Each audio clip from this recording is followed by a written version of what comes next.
கிறிஸ்துவில் பிரியமானவர்களே, இயேசு கிறிஸ்துவின் என்ப நாமத்தில் உங்களை வாழ்த்துகிறேன். சுகமாய் இருப்பீர்கள் என்று கிறிஸ்துவுக்குள் நான் நம்புகிறேன். தேவன் தாமே உங்களையும் உங்கள் குடும்பத்தாரையும் ஆசீர்வதிப்பாராக. இன்றைய தினத்தின் தியானத்துக்காக எடுத்துக்கொள்ளப்பட்ட வசனம் 1 தெசலோனிக்கர் 5ஆம் அதிகாரம் 17 வசனம்.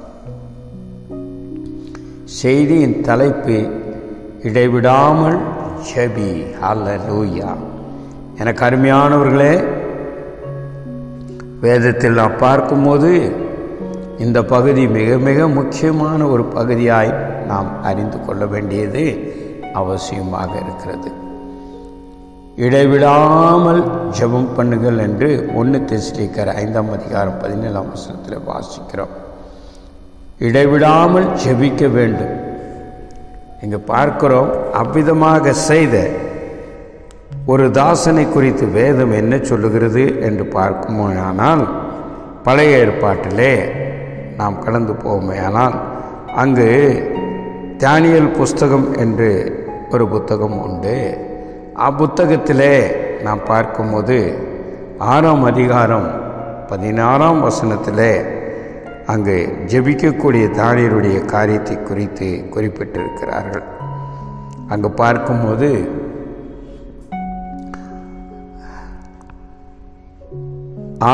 தானியேல் புஸ்தகம் 6ஆம் அதிகாரம் 16ஆம் வசனம்.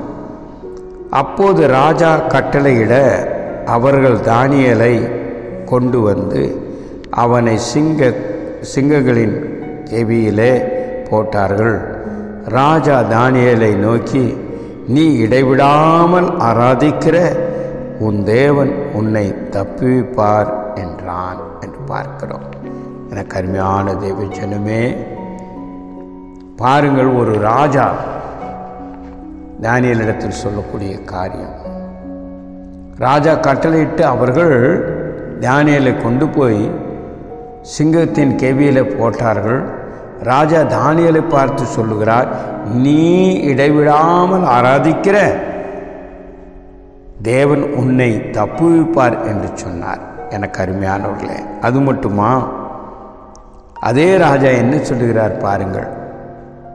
அந்த அதிகாலையில் என்ன சொல்லுகிறார் என்று பார்க்கும்போது மிக தெளிவாய் அங்கே கூறப்பட்டிருக்கிறது. 6ஆம் அதிகாரம் 20ஆம் வசனத்தில் வாசிக்கும் போது, ராஜா கெபியின் கிட்ட வந்தபோது துயர சத்தமாய் தானியேலை கூப்பிட்டு, தானியேலே, ஜீவனுள்ள தேவனுடைய தாசனே, நீ இடைவிடாமல் ஆராதிக்கிற உன் தேவன் உன்னை சிங்கங்களுக்கு தப்புவிக்க வல்லவராய் இருந்தாரா என்று தானியேலை கேட்டான் என்று பார்க்கிறோம். காலையில் ராஜா எழுந்திருந்து சிங்கத்தின் கெபிக்கு வேகமாக செல்லுகிறார். தானியேல், ஜீவனுள்ள தேவனுடைய தாசனே, நீ இடைவிடாமல் ஆராதிக்கிற தேவன் உன்னை தப்புவிக்க வல்லவராய் இருந்தாரா என்று கேட்கிறார். தானியேல் சொல்லுகிறார், சிங்கங்கள் சேதப்படுத்தாமல் தேவன் தம்முடைய தூதர்களை வைத்து பாதுகாத்தார் என்று பதில் அளிப்பதை நாம் பார்க்கிறோம். எனக்கு அருமையான தேவச்சனமே, பாருங்கள், அந்த இடைவிடாத ஜெபம் என்ன செய்தது என்று பாருங்கள். எனக்கு அருமையானவர்களே, அது மட்டுமல்ல, நீங்களும் இடைவிடாமல் கர்த்தரை ஆராதித்தால், இடைவிடாமல் ஜெபித்தால், தேவன் தம்முடைய தூதர்களை வைத்து உங்களை பாதுகாப்பார். புதிய ஏற்பாட்டிலே பார்க்கும்போது லூக்கா 2ஆம் அதிகாரத்திலே ஒரு வசனத்தை இங்கு பார்க்க முடியும். அங்கு பார்க்கும்போது 2ஆம் அதிகாரம் 36ஆம் வசனத்திலே, அசேருடைய கோத்திரத்தார்களும் பானுவின் குமாரனாகிய அன்னாள் என்னும் ஒரு தீர்க்கதரிசி இருந்தால், அவள் கன்னி பிராயத்தில் விவாகமானது முதல் 7 வருஷம் புருஷனோடு வாழ்ந்திருந்தாலும் அதிக வயது சென்றவளுமாய் இருந்தாள் என்று. அந்நாள் என்னை ஒரு தீர்க்கதரிசி இருந்தால், அவள் வயது சென்றவளாயிருந்தால் 84 வயதுள்ள அந்த விதவை ஆலயத்தை விட்டு நீங்காமல் இரவும் பகலும் இடைவிடாமல் ஜெபித்து கொண்டிருந்தாள். உபவாசித்து ஜெபித்து ஆராதனை செய்து கொண்டிருந்தாள் என்று சொல்லப்பட்டிருக்கிறது. எனக்கு அருமையான தேவச்சனமே, நாம் எவ்விதமாக ஜெபிக்கிறோம்? இரவில் ஜெபிக்கிறோமா, பகலில் ஜெபிக்கிறோமா? நம்முடைய அனுதின ஜெபம் எப்படி இருப்பது என்பதை சிறிது தியானிக்க வேண்டியது அவசியம் அல்லவா? அங்கு பார்க்கிறோம் 84 வயது, தள்ளாடக்கூடிய சூழ்நிலை, வயது சென்றவள். ஆனாலும் வேதம் அவளை குறித்து சொல்லுகிறது, இரவும் பகலும் இடைவிடாமல் ஜெபித்திருந்தார். அதோடு கூட மட்டுமல்ல, உபவாசித்து ஜெபித்து ஆராதனை செய்து கொண்டிருந்தார் என்று சொல்லு. நாமும் இரவும் பகல் என்று பாராமல் நமக்கு எப்பெல்லாம் நேரம் கிடைக்கிறதோ அப்பெல்லாம் ஜெபிக்க வேண்டும். அவ்விதமாக ஜெபிக்கும் போது நாம் ஆண்டவர் நமக்கு பெரிய கிருபைகளை தருகிறார். இடைவிடாத ஜெபம் என்பது தனி ஜெபம், குடும்ப ஜெபம், உபவாச ஜெபம், கூடி ஜெபிப்பது, இந்த ஜெபங்கள் எல்லாம் நாம் செய்யும் போது இதுதான் இடைவிடாத ஜெபம். எல்லா ஜெபத்திலும் நாம் கலந்து கொள்ள வேண்டும். நம்முடைய தனி ஜெபம் நமக்கு வேண்டும். தனி ஜெபத்தின் மூலமாக பெரிய ஆசீர்வாதங்கள் உண்டு எனக்கு அருமையானவர்களே. அது மட்டுமல்ல, இரவில் தனிமையாக இருந்து ஜெபிப்பது அது மிக ஒரு ஆசீர்வாதமானது.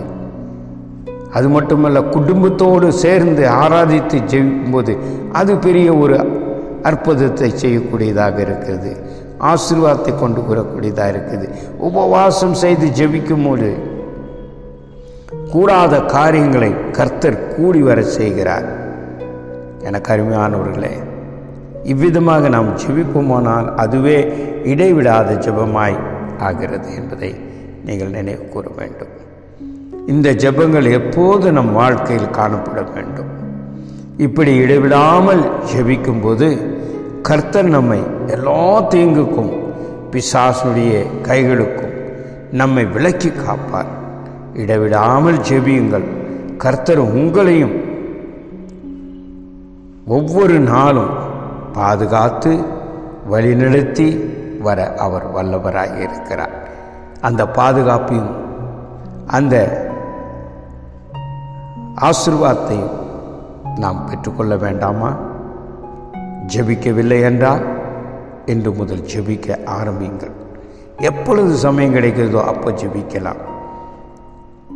தனி ஜெபம் ஜெபிக்கலாம், குடும்பத்தோடு ஜெபியுங்கள், உபவாசத்தோடு ஜெபியுங்கள். சபை கூடி வருகிற இடங்களிலே ஜெபக்கூட்டங்களில் கலந்து கொள்ளுங்கள், ஜெபியுங்கள். அவ்விதமாக ஜெபிப்பீர்களானால் தூதர்கள் உங்களுக்கு பெரிய ஒரு பாதுகாப்பாக இருப்பார். நீங்கள் எதற்கும் அஞ்ச வேண்டிய அவசியம் இல்லை. உங்கள் பிள்ளைகளுக்காக ஜெபியுங்கள். அவர்கள் போக்கிலும் வரத்திலும் தூதர்கள் அவர்களை பாதுகாப்பார்கள். எனக்கு அருமையானவர்களே, இடைவிடாமல் ஜெபியுங்கள். இடைவிடாமல் ஜெபம் பண்ணுங்கள் என்று வேதம் நமக்கு வலியுறுத்துகிறது.